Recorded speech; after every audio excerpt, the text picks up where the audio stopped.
enjoyed my shakedown party time intro? Oh, I absolutely Yes. did. Okay, good. I'm glad. Yeah, I no, that am was glad. that was awesome.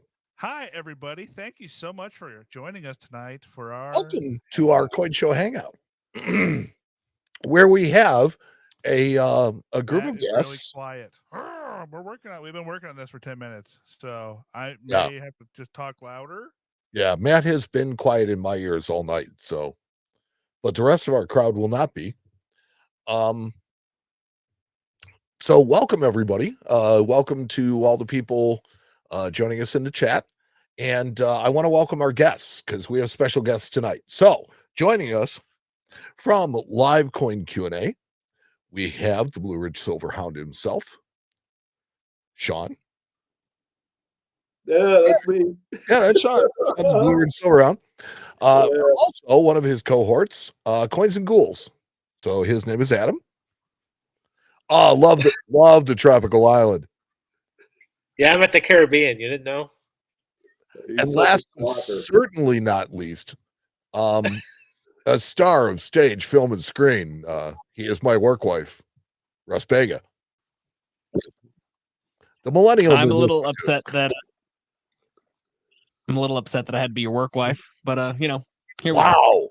Wow, I thought you were okay with that. So I just think you can do. No, I could never do better than you, baby. So, all right. So that said, we are going to start out this week the same way we did last week. We are going to start out by playing Two Truths and a Lie as a way to introduce all our guests.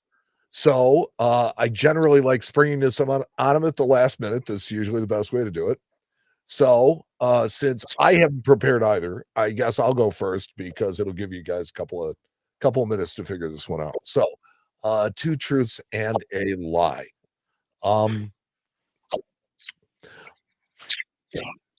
I started out collecting Lincoln cents. I have owned all of the key dates in the Lincoln cent series. I have let's see. I have a complete collection of Lincoln Memorial cents.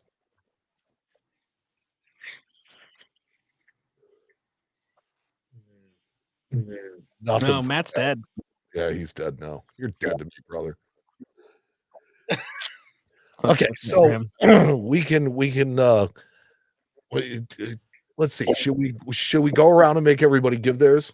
I think that's the best way to do it. So Sean, since you're next to me, you're next. Okay. No pressure, right? Oh, that was the whole point. Yeah.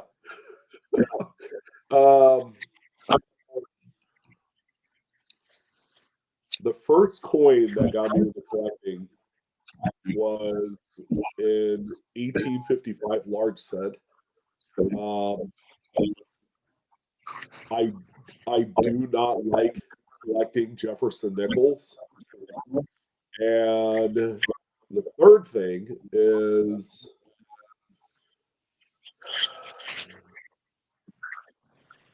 it's so tough.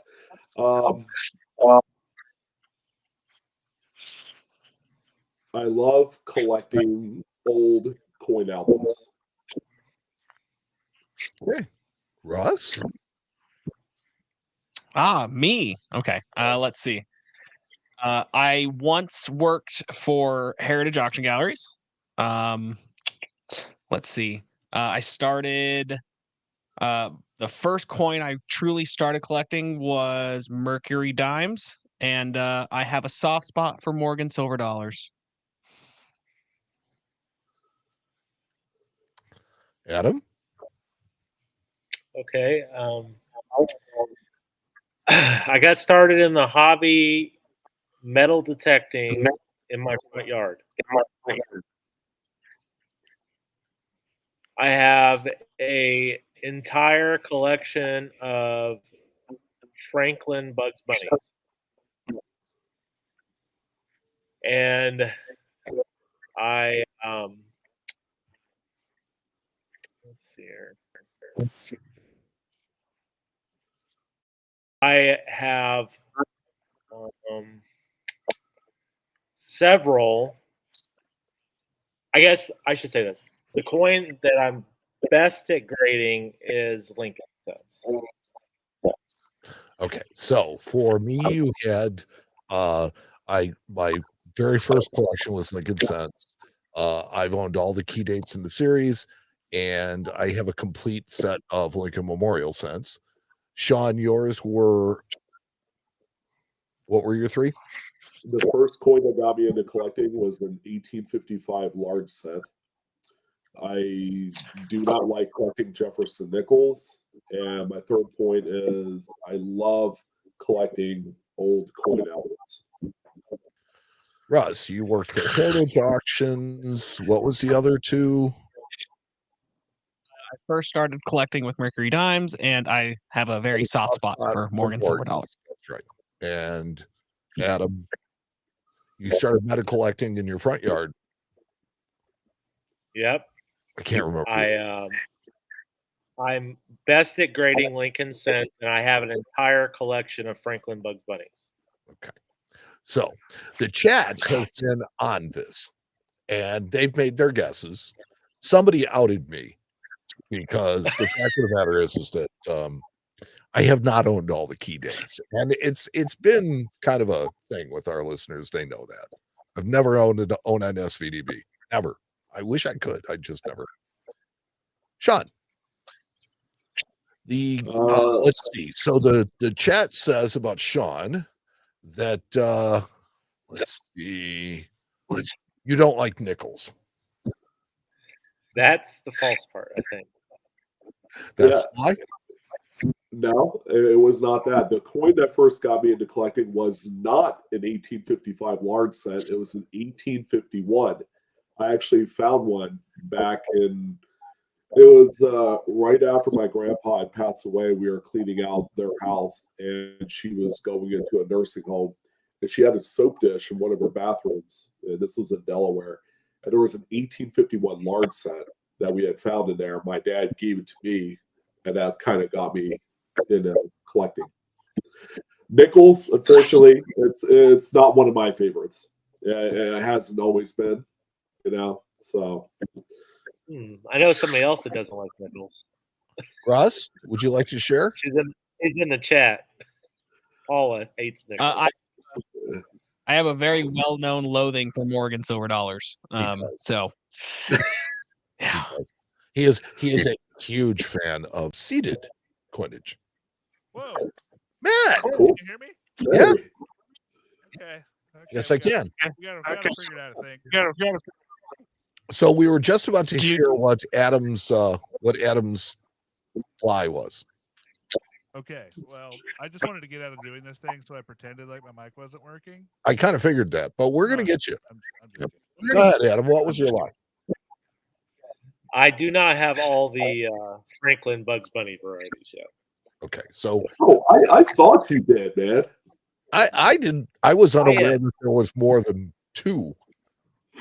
Oh, there's several. There's 10, several. right? Something like that. Okay, so now we've all done this, Matt. 2 truths and a lie. 2 truths and a lie. Okay. I own and occasionally drive a 1979 Chevrolet El Camino. I have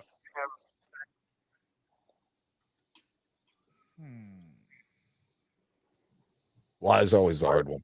It is really, right? I really love Russ's hat. And Matt is a horrible liar. And I once climbed every step to the top of the Eiffel Tower in France. I'm going Eiffel Tower. I'm going to be more upset if he actually has a 79 El Camino and I haven't gotten to ride in the back of it screaming, hell yeah, brother, while drinking like Bud Lights. That's what I'm going to be upset about. Well, you have to go down to Indy for that. The fun part is, so I do own a 1979 El Camino Super Sport, And the day that I bought it, I felt the back of my hair start growing a lot faster than the rest of my hair. So I have to keep up with that because if not, then this weird long thing comes off the back and it stays short on top, and it's pretty awesome. Yeehaw! Hell yeah, brother. Praise Yeah. Praise hell, praise Dale. Yeehaw. Yeah. There you go.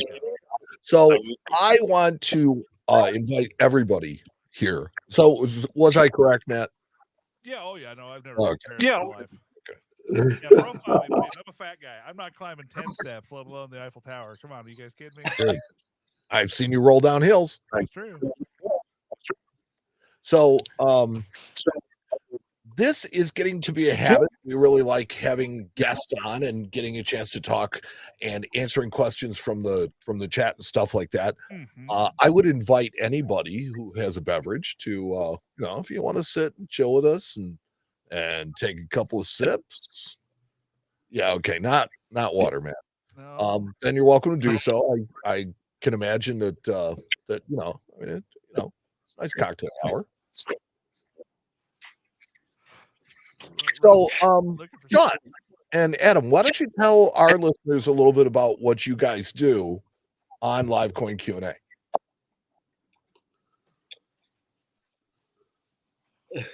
I'll go first, I guess. Yeah. So on the Live Coin Q&A, we have a Monday night show at 7:30 Central PM time. We actually have an email, info@livecoinqa.com, where you could send your coin questions and good photos to us, and we will possibly answer your question on live on Monday night. And we'll also answer the questions that might not get presented on Monday night. So we, I did say the info right. Oh, it's at Live Coin Oh, not Q Q&A. and A. It's QA. Sorry, QA. No and. Jeez. So yeah. So I don't know. Somebody could put that in the chat, I guess. Yeah, it's probably going to be Paula. She's Hold on a second. a stickler for those finer details. But yeah, so we answer the questions live on Monday night show. We also have a Facebook group, Live Coin Q&A Facebook group, where we'll also answer questions on there. So that's always a good place to check if you maybe have a question that might be quicker to get an answer on the Facebook page versus the email. Just And do you guys have your favorite kind of questions that get asked on your show? Yeah, yes. preferably none that involve like obvious damage or counterfeits and things like that. Machine doubling. Yeah, machine doubling. We're just talking about not our favorites. And we get a fair amount of that, but the conversation has to start somewhere. Right. And the more people that we organically bring in to help grow the hobby, we're going to have to field some of those questions that we don't particularly like, and no one else does. So we tend to kind of find ourselves in a unique position where we have the bandwidth, we have the team members to be able to do that. It's kind of a thankless endeavor, but at the end of the day, we see a lot of good conversion from folks that just started to have really grown and developed in the hobby, and then a year later you come to find out that they like to specialize in a certain coin, or they have a lot of success finding die varieties and errors, and they constantly share week in, week out. So I mean, everybody knows me as Blue Ridge Silverhound on YouTube. I think how I support mostly with the Live Coin Q&A is I help do a lot of promotions, the growth, and getting people on board with what we do as a service. Heck yeah. I like that. So you're the Barker, you're the promotion guy. I'm the loudmouth guy. Yep. Infotainment. Is that what we coined it a long time ago, Mike? Yeah. Infotainment. Yeah, I think Yeah. infotainment is a good way to categorize it. I mean, look, part of the reason why I like doing this is because it does a lot of the same stuff. It's like this is tying together different people who, like Russ. Russ publishes a ton of articles and he puts stuff in the numismatist all the time. But this gives him a different audience that, people that don't necessarily read that article to see him here. It gives us a chance to kind of pump up live coin Q&A because I mean they reciprocate. And that's not why we do it, but it's like we really love their mission and what they do. Yeah, and if Speaking of what they do, what is it that you do, Adam? What is it that I do? Like Yeah, for a job? it's like it seems like Sean is the promotions guy. It's like, are you? I'm good at varieties. A lot of people know me as a really good cherry picker. I get comments all the time how you retain all that in your brain, and I for some reason I can. So So the answer is he's the grand coin nerd. I still a lot of varieties, especially cherry picker listed varieties. So that's Yeah, cool. I've been on YouTube for coming up on like 12 years, and I remember Adam being really new to the hobby, and he's a kind of a classic case study in just the overall development and growth of being very knowledgeable in the hobby, and then kind of like blazing his own trail of something that he loves doing. And it's funny because we kind of make it a meme with other people, and as a result, we get these folks that send us pictures of Adam cherry picking at the shows without him knowing about it.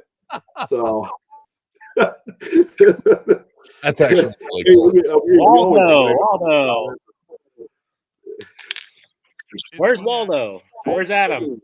If I'm at a show and Adam's at my table, I actually try to make some video content with him hiding in the background just so people can see it. It's one of my favorite things to do, actually. So. It's the only thing that I remember from Central States last year. Is Adam sitting at your table? It's like we love it. We love that out there. And he comes and hangs out and goes through every single box of every single coin. And Sean did too last year, and it was we both did. Yeah, that was fun. Didn't you win the grading contest, Sean? Is that what I remember? Yeah, he did. Yeah. Me and Renee from Scourge Wars, we were teamed up.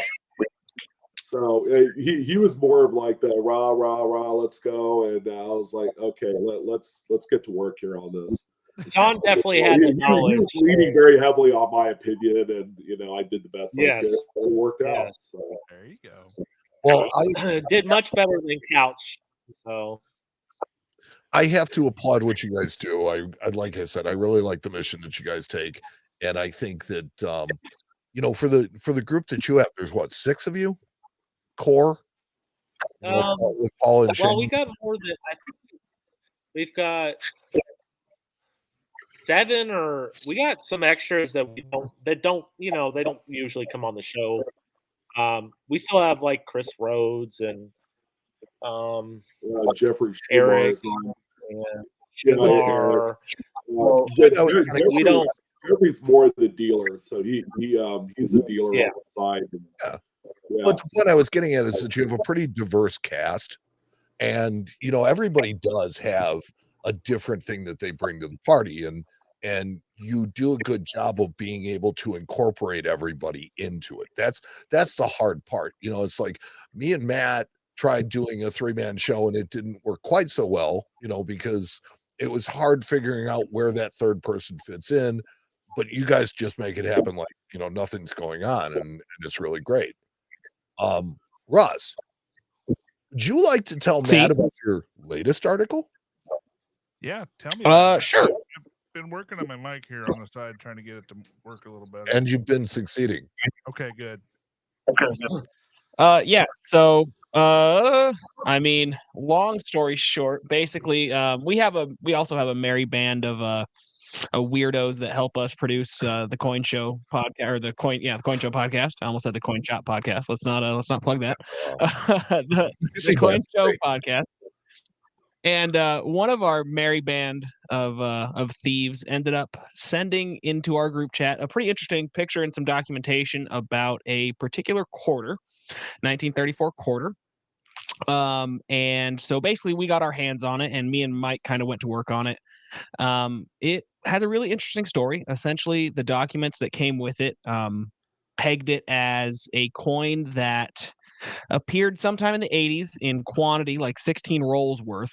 And essentially, the dealer that owned them was like, this is weird and this looks weird, and I think it might be something special. So he sent it into the services at the time, which weren't a lot because we're talking about, circa 1986. That's when you're starting to get PNN on the PCGS and NGC on the scene, but they're not quite there yet. So he sends it to all the experts, and every single expert says this is fake. He then sends it to the Secret Service, and the Secret Service says, we've done our lab tests, and this coin is 100% real. So we have all this documentation, and we're wondering what in the world, so it becomes a mystery. And I won't give away all of it, but long story short, it turns out that it is a known fake, and it's been a known fake since the 1980s, but it's been almost completely forgotten about in that time. And Mike and I were also able to get some new scientific data on it. We ended up XRFing it and taking some other measurements and things. So that'll all appear in the article. But I mean, it's a really, really good counterfeit of a coin that you wouldn't think anybody would be counterfeiting in the, 70s, 80s when these were being counterfeited, because it doesn't really make a whole lot of sense, because the most interesting part too is the composition was 96% silver. So it was even better than standard government silver, which is something that isn't necessarily out of the ordinary in the counterfeiting world, depending on what kind of coin you're talking about, because we have Morgan dollars that they did this with. The pretty infamous Micro O Morgan dollars turned out to be fakes, but they were regarded as real for a very, very long time until they did some digging and found out that they were actually made out of sterling. So it's kind of an interesting thing. It's a super interesting article. We had a lot of fun with it. Mike and I were geeking out the whole time. It's got some great pictures, bunch of great information. So there was really good. There was actually some palladium in the composition of it, which was weird. Yeah, about point less than 1%, about 0.75. 0. Yeah, it was bad. Yeah, negligible, but very interesting. So that hopefully will be in the Numismatist at some point. We'll see what Caleb and the editors over there do to it. So yeah. And I want to tell you about an adventure that we had the other night. Okay. So I like Russ and I, it's like we get all kinds of really interesting people in the shop. And so we had a magician come in, and the magician was looking to match a coin that he had for his act. And it was like, really cool. And we talked a little bit, and we were telling him we were fans of magic and stuff like that. So he invited us to come up and see his show and see the show, which is not like your average, magic show. This is a theater that was built with the lighting and all the stuff specifically for magic. And so they have like 8 or 10 magicians working the crowd, working tables, doing close-up magic. And then there's a show afterwards where they feature 2 of the magicians, and they do their full set. Prior to coming into the close-up magic, there's a bar. And in the bar, there's a magician doing magic there. It's just a lot of fun. It's really cool. But what I thought honestly was the coolest part of it was the entrance. You walk in and it's a laundromat.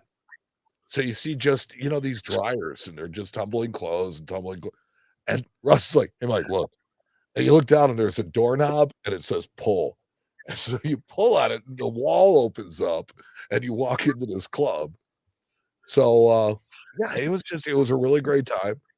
It was cool. Super fun. And it also gave me a really good idea. And I'm actually working with the magician that came in for us to help. We're going to work on a piece that's going to be a little hybrid of his world and our world. And we're going to work on something about coin magic and not really so much how it's done, but more of its history and the trick coins and how these things evolved. Because he had a really, interesting. He was telling us some interesting things about the kind of magic that they do. They call it Chicago magic, and it's close up magic. It's meant to be in your face, close up magic. And so they really have to work on manipulating, especially coins. And, there's trick coins and loaded coins and all those things. So we're going to kind of try to bring two worlds together and kind of see, what we can do for some interesting content, hopefully get something interesting out of it, like a good article. So yeah, it's a good time. The best, and I think the most entertaining part of it was the misdirection. And he had this habit. He was doing this card deck at the bar, and he kept on making this card appear underneath his tip jar, which is a really good way to keep introducing the tip jar to, your people that are watching you. It was really, really kind of cool. I like it. Yeah. I like. Am I still super quiet? Not super quiet. No, I'm working It's on. not I'm pushing super buttons. And, quiet. No, Wait, not when no one else is talking, you're fine. yeah, well, I get lost in the shuffle. That's just my Good old life. chat. So. Now I'm curious about something, because Sean, I've known about your YouTube channel forever. And I wondered, were you in contact with us when we first got started? Yeah, I was actually Been around forever. I became your intern for I think 2 months or something like that. Okay. Yeah, it was a long time ago. Yeah, Another one of those. I get people to work for me for free things. that was me. Yeah. Oh, those were good times. They were. We have tried to do just entertaining stuff, right? Something that brings you in and lets you have some fun. I have an idea. I have an idea of something that we're going to kind of try to work into this, and it's still in its incubation stage. So me and Matt are still working on it, but I think there's something exciting around the corner for us.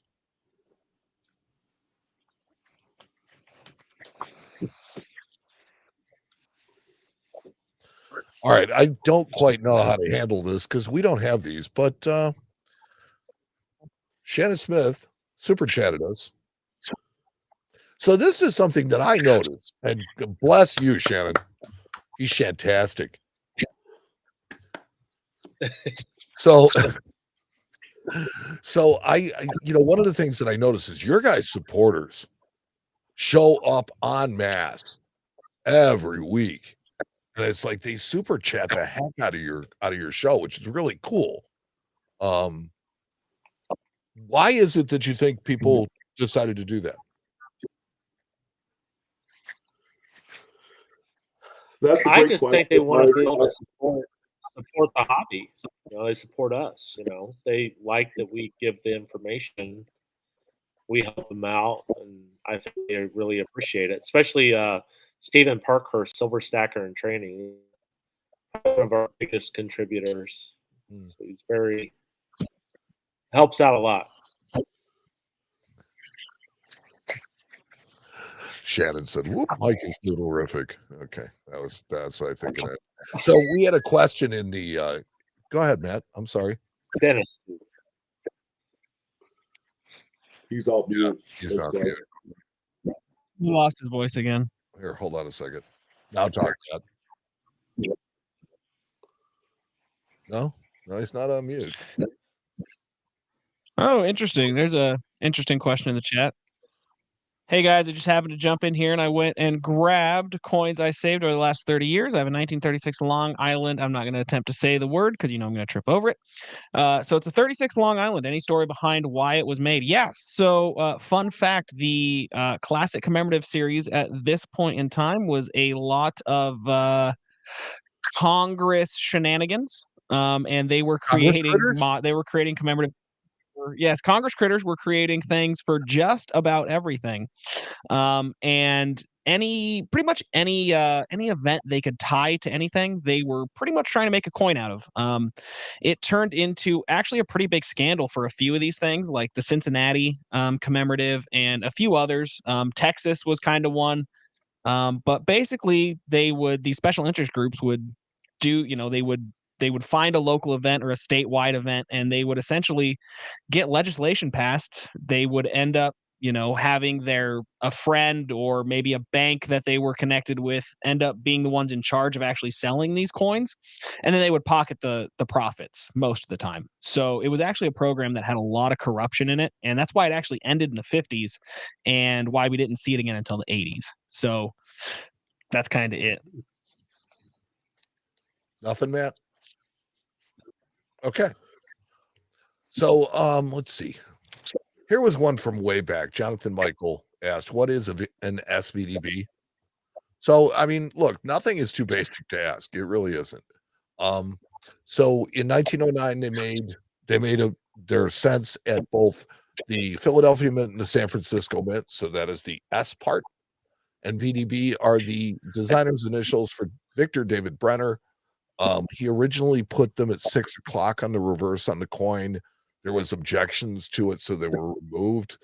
But eventually they were restored 9 years later on the truncation of his bust.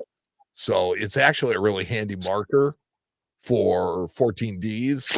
So it's kind of, a great thing that we have it there.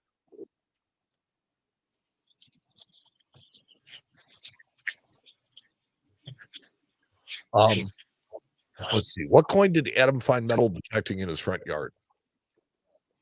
It was a 1917 Denver Mercury dime. 1917? Yeah, So not a close. 16, 17. So close. So Ed just jumped in the chat and said, "This is why I'm scared to death to buy a raw 16D Merc."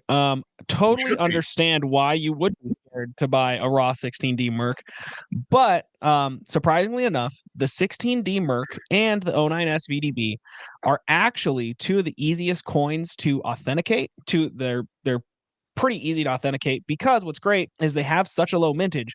They only have so many die pairs. So like with the 1909 SVDB, your S has to be in one of 4 locations or it's not real. And the S has to look a very certain way. So it's actually one of the easier coins to authenticate. When I teach authentication, it's actually usually the coin I start with first, because it's actually pretty easy. And same with the 16D. They don't have that many die pairs, and it's really all about that D. And they have a really, really hard time getting that D correct. So as long as the placement is correct and the shape is correct, it's usually pretty good. So it is daunting, but if you look at enough of them, you can pretty much get them. But really, obviously, certified is always nice. And at the end of the day, buy from somebody you trust and you'll be just fine. Yeah, that D is a familiar friend and a great marker because it is on the 14D. It's on the 21D half and dimes. It's on the hey, wait a minute. I hear Matt typing. I know. I'm trying something different. So I'm going with my camera audio now. Is this any better? Oh, yeah. That is a little bit louder. Yeah. We can hear you now. Much Okay, better. good. I'm here. I promise. I'm just going to get rid of this thing. Get it out of here. Yeah. All right. No marker that time. So I'm here. I promise. Thank you. Oh yeah, Sorry. but it's on those coins. It's also on the 32D quarter. So it's like it has a very familiar inner shape, and the way it wears gives it a very distinct shape, and that's really kind of the giveaway. Yeah, that Denver mint mark is very noticeable.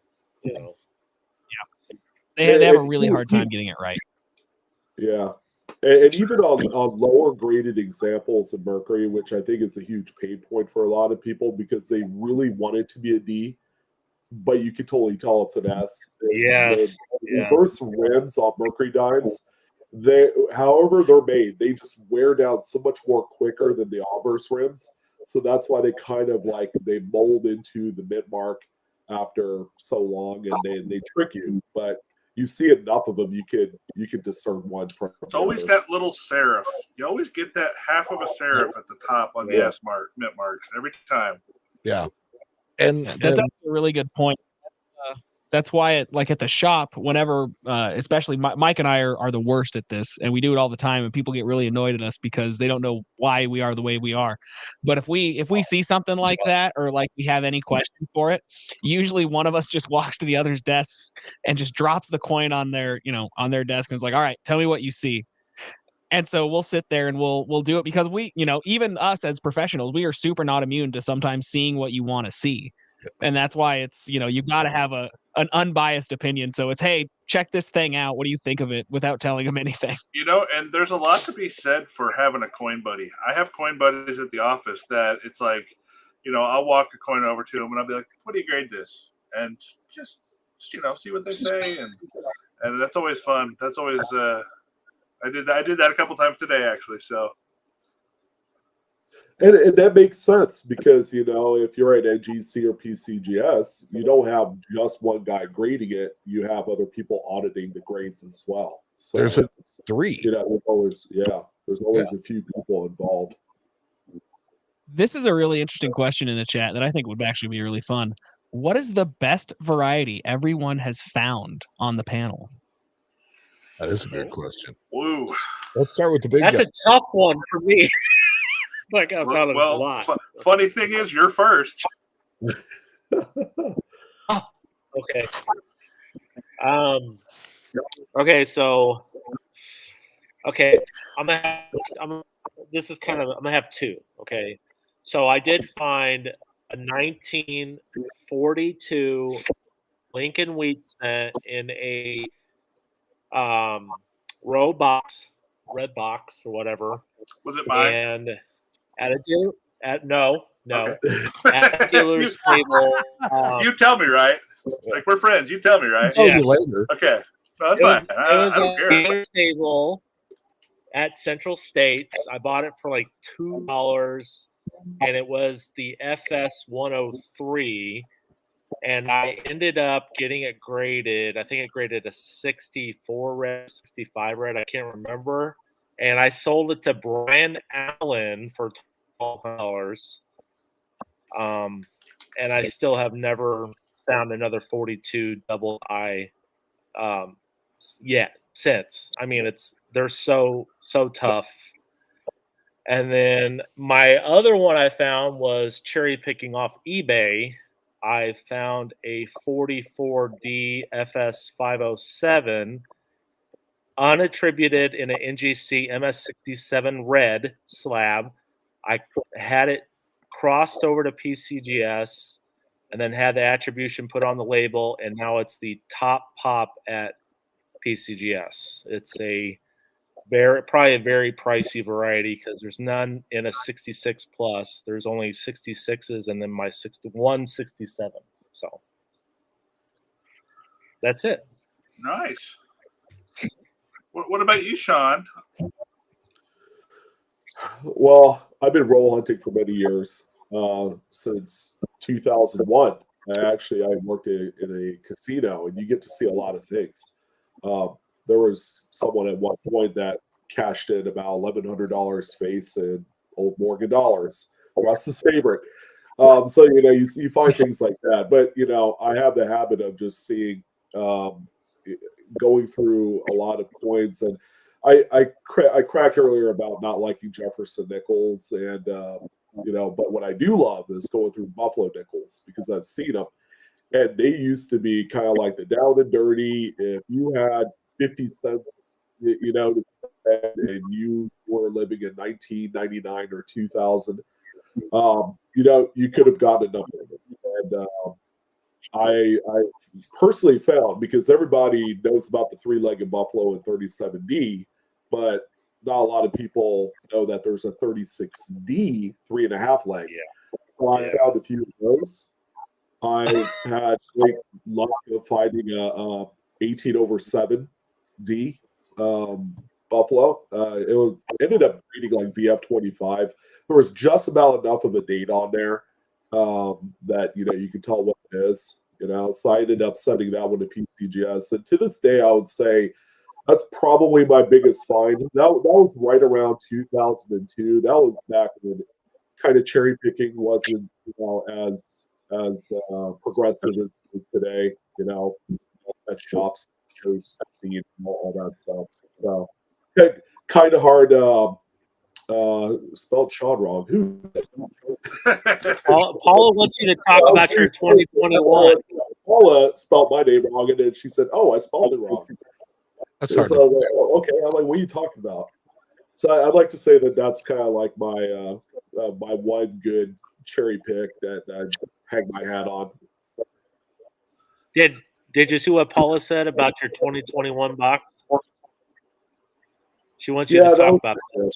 Yeah, that's a top 25. Top 25. Top 25 fair there. I found a lot of good stuff over the years. What about you, Russ? What's your best variety? Lord. So I see this is a problem because I'm the one that in the shop, I'm the one that identifies all the Overtons. I do all of the, all the large scents. I do all of the variety attributions, not so much like what these guys do. I'm not usually looking for like, the cherry pickers guide kind of stuff. I'm looking at major varieties or major Overtons, VAMs. Yes, VAMs. I get tortured with Morgan dollars on a daily basis looking at VAMs. Good times. So maybe the coolest one that I've had recently is we bought kind of a beat up collection of large scents. And we're going through it, and there was a 1794 in it, and immediately I looked at it and I was like, I'm positive I know what this is, and it's a 1794 head of 1793. I can't remember the Sheldon off the top of my head. I want to say it's like Sheldon 18B. It was, I think, 19B. 19B. Yeah. It takes a 1794 large scent, which in that kind of condition is, maybe a couple $100 to possibly up to a couple G's, because it's a decently nice, head of 1793, which is why I like a lot of that stuff, because large scents, especially, you can, if a few of the major ones, sometimes you can really take, some other dealers for a ride and really get some good value out of it. Like, it's really true. Yep. My favorite non-professional one, and this is I've found stuff worth a heck of a lot more. But this was definitely the experience for me. I was with my daughter. This is when I was still in the military in Texas. And my daughter and I walked into a local coin shop, and I had started her on a book of Mercury dimes. And we're going through just, a box of Mercs. And she pulled out a 21D in XF that we paid $2.50 for. Woo. So I like that. yeah, that was a great one. A great memory just because, me and my kid hanging out. So that's probably my favorite personal one. Matt? Okay, I'm gonna paint a picture for you guys here. Ross?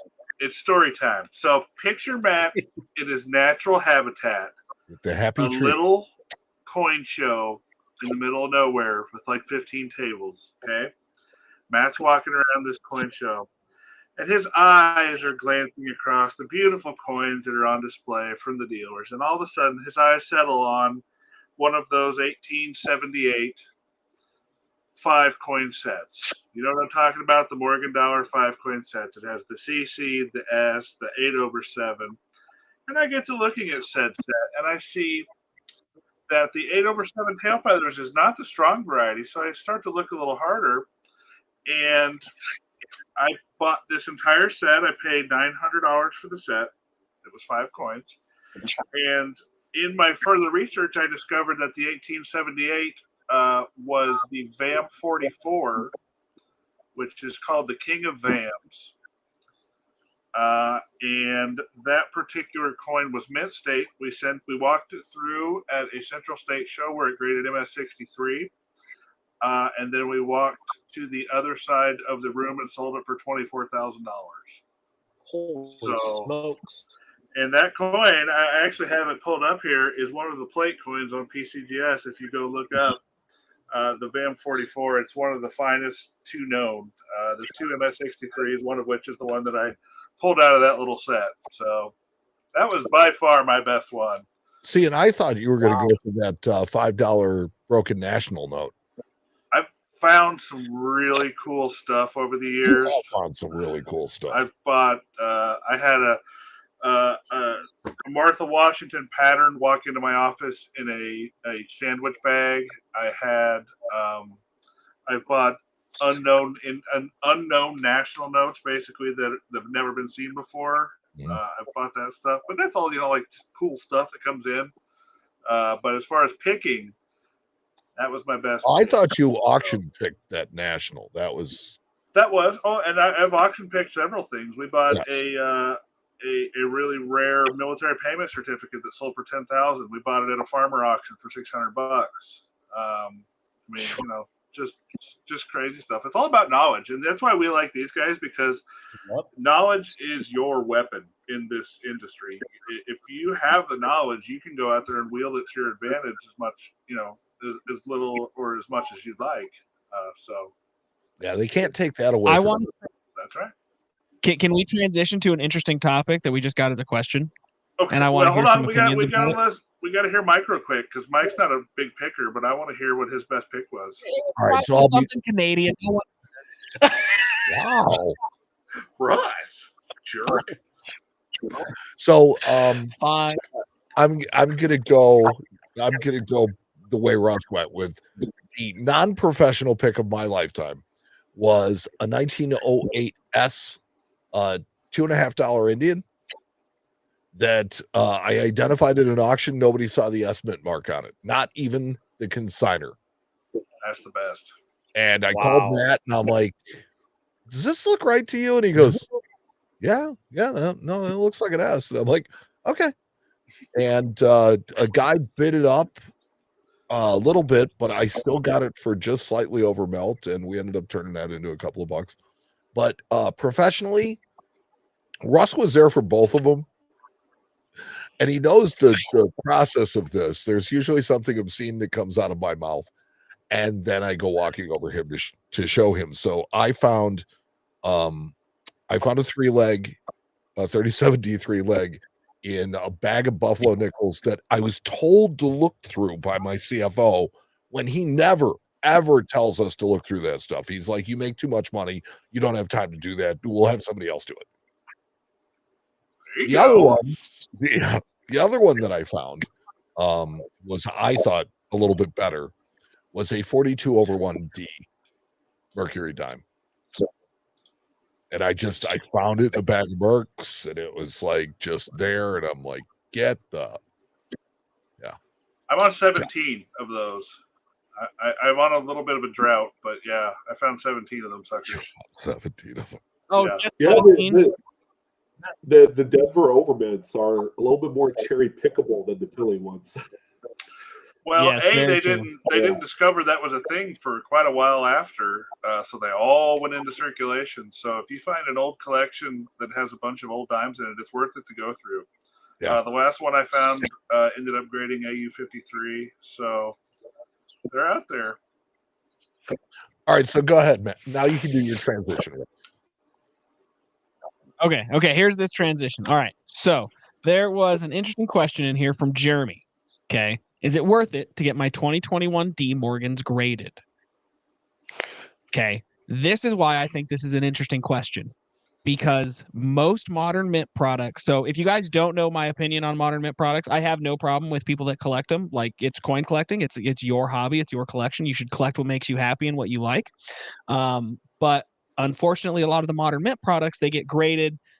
People come to dealers thinking that they're going to get, some of the money that they paid, some of the extraordinary money they paid for some of this modern graded stuff.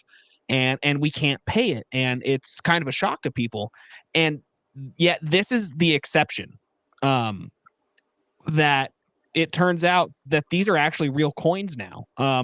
Mike and I had this experience ourselves. I bought a wholesale deal from another dealer that had like 9 2021 Morgans in it. There were a couple of D's in there. They were Annex graded coins, but they were graded MS70. But this is Annex. We put them on eBay because it's stuff we don't really want to have in the shop.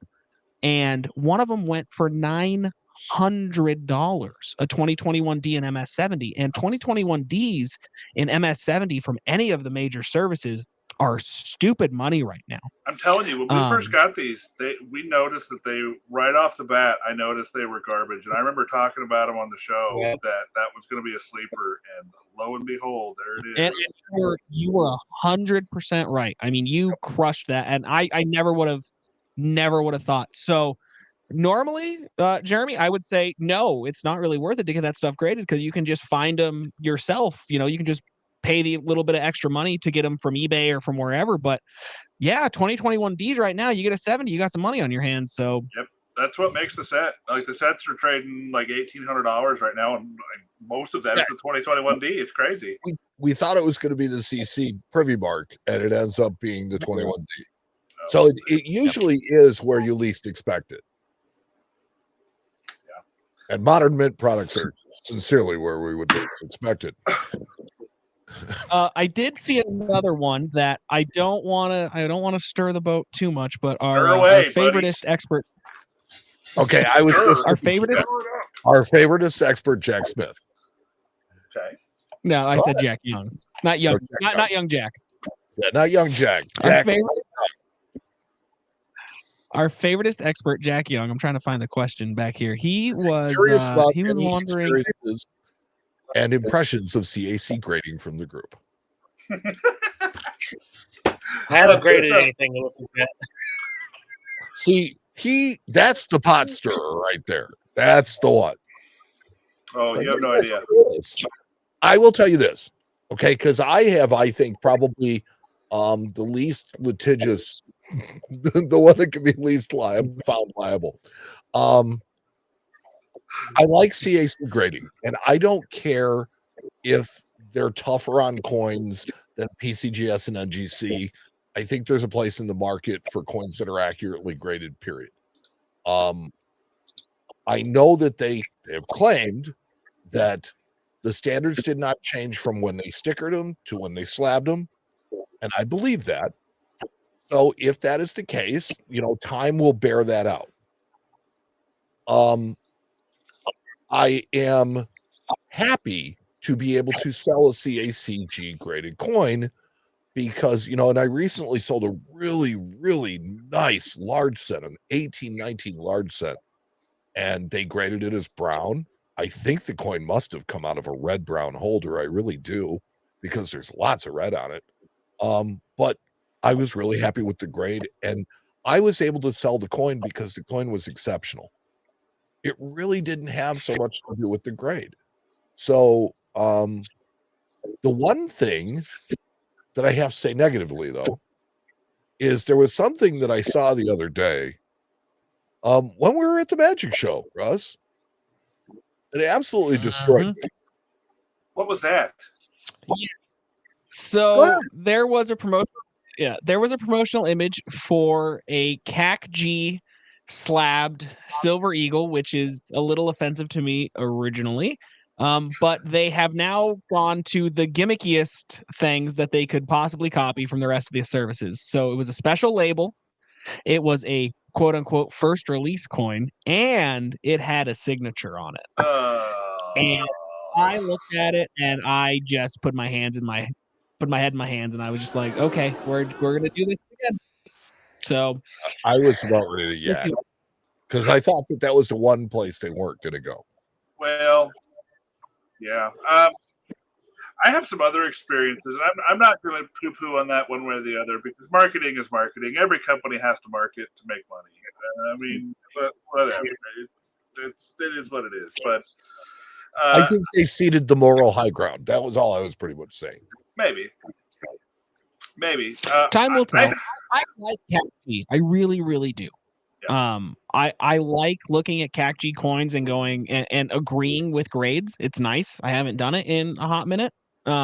Or even looking at grades and being like, wow, that's that's really nice for that grade, and being a little taken aback. So it's kind of nice, but time will tell. I had a weird order the other day. We sent in an order and we got some coins back that said below minimum grade, even though I indicated no minimum grade. It was very strange. That is strange. What kind of coins were they? It was a 1798 large cent and a 1915 2.5 Indian. They said that about both coins. Yes. And then they graded the 10 other coins that were in the order. It was a very odd thing. And the coins were raw, correct? Well, they were raw when I sent them in. Yeah. Right. Okay, that's weird. I only see that on my NGC bulk. That's the only time I ever see that. Right. Yeah, I don't know. I don't quite understand it. I don't know if maybe it was somebody hit a wrong button when they were typing the data into the order. I don't really know, but it was odd. It was a very odd situation. I may email them or call them, see if I can get some clarification. But other than that, I mean, the grading is tough. They're super strict, which I like. The industry, I believe, needs that right now after 20 it's not years hurting of anything. inflation. No, and you're either going to like it or you're not going to like it, and they don't really care. I think I don't think they care if you like their grading or not. They just want to get it right. I think so. That's the way I see it. Well, brings back a time, like back in the late 80s or whenever it was when they were doing like the first gen PCGS holders. Those were graded to the standard back in the day, and some would even argue that there's some carryover when David Hall was doing his thing before it became PCGS about how strict it was, or at the time of how on par it was for the grading standards. And then there's this amount of time between then and now, and it's like it's always been NGC, PCGS being kind of like the gold standard, and somewhere along the way they kind of developed their services to be a little bit more overperforming these days. And it's always good to see a company like CatG come in and remind everyone, like, this is how it used to be, all right? And we are going to conform to this because a lot of discerning collectors, they prefer that, And me personally, I kind of remember those days. I showed my age now, but yeah, it's something that I like to see. I think if anything, they're good for the hobby. Nothing wrong with a little competition. I think it's less competition, but they're setting themselves apart from everybody else. It gives you like that extra option. To touch on that, I have noticed that NGC and PCGS have kind of stepped up their game a little bit since they went like this. They went. That's they were like, no more for you. Like, we're gonna tighten this up. That's what they did. Seemingly so, because we got submissions back that we clearly thought should have done better than they did. Jack says pot stir. Yeah, pot stir. That's right, Jack. Number one, pot stir. So I have a question. Did anybody get their Royal Mint coins? Did anybody order them? You're talking about the 2-coin set? Yeah. Did you get any? Did anybody get any? Nah, I must have slipped my mind. Well, I think Adam's talking about the one from the Royal Mint in Britain, which I'm talking about the 2-coin set, and not the 2-coin set. Let's see here. I'm gonna turn this off, and I'll show you guys what I got. So I got mine the other day. So much better. The packaging is like way better. I mean, the U.S. Mint should take notice.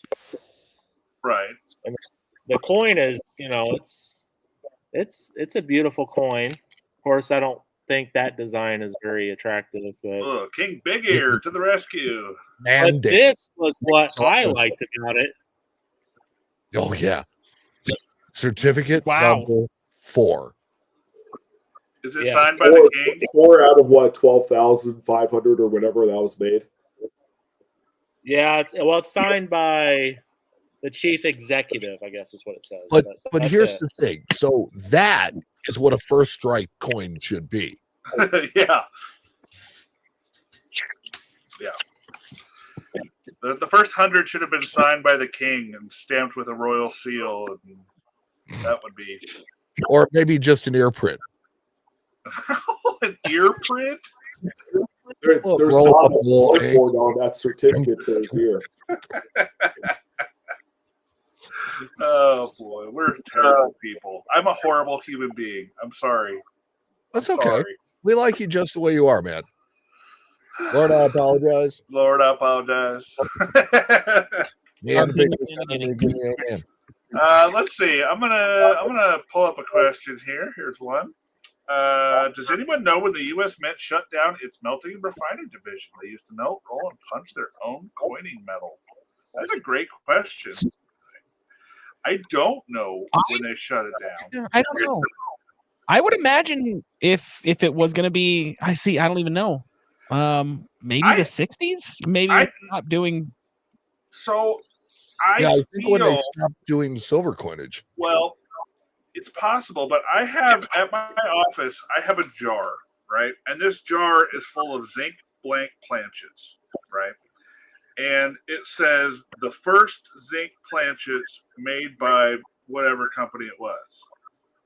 So I'm wondering if it wasn't like in '82 when they started switch over to the zinkers, because like I said, I have this jar; it's full of these things. Yes, but where I think Russ is right on it is because the copper nickel sandwich was not a refining process. It was an actual, you had to make that. And True, so that was a manufacturing process. So I think that's probably where it started. So that's an educated guess. Good. Yes, it's an educated pontification. That's all it is. I have no evidence to back that up or anything. Well, here, you know what? You guys talk for a minute. I'm going to Google it. I'm going to get on the Google machine. Google is your friend. Well, now that you brought up the sorry, Russ. Now that you brought up the copper plated zinc, story, and then we brought up the switch over from silver to clad. When we look at those two eras, what was going on? They were trying to be more cost effective. So part of that was maybe doing more outsourcing, cutting back on to drop that as part of the whole changeover effect. And you can make the argument that it's possible that they probably changed the process twice. Maybe they were still doing the Lincoln Cent bronze planchets up to 1982, but maybe all the other stuff that's clad maybe was outsourced. It's kind of hard to say. They don't, it's not like they have any bulletin or any sort of old anything to indicate that they did change over. I mean, that could be. I'm not sure. Probably have to dig into Mint, probably Mint director reports, I'd imagine. All that. What's great is all that information really does exist. The problem is it's just buried in so much bureaucracy. And that's what Mike and I run into a lot when we research is you're reading so much government bureaucracy. And I'm super familiar with it because, I spent 13 years working for the federal government, and it's like they can't ever say anything in one page. You have to have 8 pages worth of stuff before you get to anything of meaning. And that's what makes some of those Mint records so difficult because it's all there. Just does anybody have the patience to actually sit and read about it? And can you decipher it even if you do? Exactly, yes. Yeah, the Google machine does not tell me much either. So that's a very good question, actually. We have the smartest listeners. We do. It's a good question. Very good question. Let's see.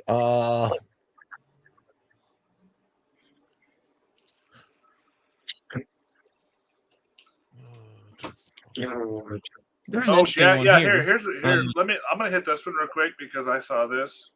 Jack asked us, "Did we see the video of the counterfeit PCGS holder with a scannable NFC chip?" Yes, it exists. They've already copied the NFC chips. They work. They take you to the website on your mobile device. That did not take very long. So. Honestly, it lasted longer than I thought it was going to. Right. Yeah, I'd have thought that would be next day. Yeah, the NFC chips, I'm not sure are a great thing, honestly, grading companies, because bad guys with a phone can literally hold it over packages and detect NFC chips inside packages, which means that if you're a bad guy and you work at the post office or FedEx or UPS, you can literally take your phone and hold it over these packages until it lights up and says, "Oh, there's a coin in that one." Well, that's stupid. And then There's B, a bunch the of main quotes in this one. right, and then the main thing was to help stop counterfeiting. Well, guess what? Here we are. They've already counterfeited the chip, and they work just like the originals. So, just My other I don't thing know. with the NFC chip is how many people ever used it? Did you ever, like, other than the novelty when it first came out, you Yeah. take out your phone I and was like, hey, look, that's cool, man. And I that know. was it. Yeah, That exactly. was It's like it was a yeah, it's one of those things. It's like it's an interesting feature, but again, sometimes I feel like the grading companies miss their mark because let's be honest, this is a hobby that attracts a generally older audience that is a little more not technical. And it's like, you drop a coin into a collector that's been collecting for 40 or 50 years. He's a 60 or 70-year-old guy that's an advanced collector. You go, oh, well, this has an NFC chip in it. What does he care? I resemble that. What does he care? Because he still has a flip phone. Yeah. Exactly. So it Right. was kind of a weird thing. Like I appreciate, obviously you have to innovate, you have to keep doing those things, but to me, it's like the loss of the whole NFC chip was kind of a non-factor. It's scary because it's another layer that they're breaking, but I personally think just keeping it simple with a QR code is sufficient. It's One of the things that I guess we shouldn't beat on them too hard, though, is that security is something that can be very, very intricate. And I think that security is best left to security experts. And maybe that's what we're going to have to do is have some FBI, encryption specialist figure this kind of stuff out as far as what they can do and what they can't. And Because QR code works, but it takes you to some of the best features are the ones that they don't tell you about. If you've ever really played with a slab, you will notice certain things that they don't talk about, but they are doing on slabs for both grading companies. And just like notes from the United States Mint or from the Bureau of Engraving and Printing, they don't tell you all the anti-counterfeiting stuff that's on there, and they shouldn't.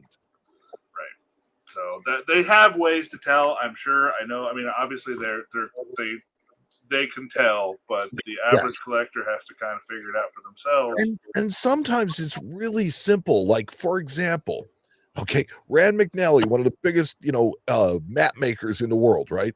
Do you know how you can tell whether a map is made by Rand McNally? No, actually, I don't. How? They put cities into the map in places where they don't exist. That's right. Fake cities or something. Yeah, fake cities so that they know if you've copied their map because that ain't there. That's funny. Yeah. So sometimes it's really simple. It's just a simple trick, So that's why I say you really kind of need the experts thinking about this. It's not going to be a coin collector that comes up with it. That explains why I see Fantasyland in Texas. No, that's just where Russ used to live. They changed now. the name after he moved out, but yeah, that's where Russ is from. Don't make me own it. You may have heeded your last sir. You have heed your last sir. Well, friends, we've been going for an hour and 10 minutes. Yeah. And it seems like we just got here. I have to say this has been really good. This has been fascinating. We've had a lot of questions, and we haven't really gotten to all of them. And that's really kind of exciting. Yeah, I like it. I enjoy seeing all these questions. I'm just going to go through and see if we can get one more in here before we call her a night. Yeah, we got William Horton just threw up a question there. I just got a bunch from NGC. How do I know? Okay, yeah, that's a good one. So I think both companies now are utilizing the NFC chips. So if you got them from NGC, I believe if you hold them close, I'm trying to see if I have a slab around here somewhere. I don't typically. Dude, I thought NFC hadn't started an NFC. I know that when they launched the new slab, they did a new hologram or something. They did a hologram with the QR code in the back, which is great. I like those. The QR code may be sufficient all by itself. Yeah, if I was at the office, I could do this real easy, but I don't. I got an NGC slab right here. Let's check. Yeah. Let's see here. And I just want to mention really quickly your cohort in crime, Paula Bloom. I think the Mint probably stopped making their own coin coils for blanking when the silver changed to clad. I need to research this, so thanks for the rabbit hole. Yeah, there You're you welcome. go. Joe actually made a You- good point here. Joe Bohannon said NFC chips are useful for adding to your registry set. So there you go. There's somebody that actually uses them. There you go. Okay, But so NGC does not. okay, no NFC chip in the NGCs. So there you PCGS go. does, for sure. PCGS does for sure. We know that. I wonder if CACG does. I don't I can check that think- one too. I think here. Let's see. I know they have QR codes on the back for sure.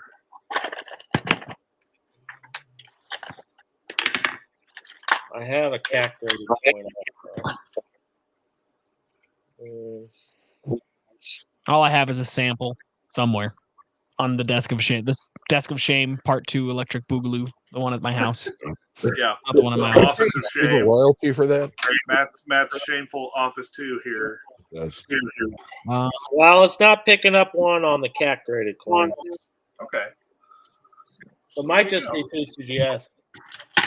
And I do know that PCGS Banknote does utilize them as well in their holders. So for what that's worth. So, number one, we want to thank everybody for showing up. But I want to ask our guests: do you have any parting thoughts? Anything you'd like to share with our listeners and our friends? We're going to start with you, Russ. Not really, other than there's a couple cool things coming up that I think everybody should be aware of. So we're coming into coin show season, coming into spring, summer, where we start getting shows. The National Money Show is in Colorado Springs. And that's going to be a fun show. It's not a show I usually go to, but I will be there. I'm actually giving a numisma talk, which is going to be live recorded, live streamed from the ANA. That'll be super fun. It's also, so if you guys don't know, the ANA had the Harry Bass collection for a really long time, and they recently, the foundation that owns the collection ended up, taking it all back, and they've auctioned it, and they've used those funds for their charitable mission, and it's feel good story. Unless They you're call a it coin collector, then they call it divesting themselves of an asset. Yes. But Yes.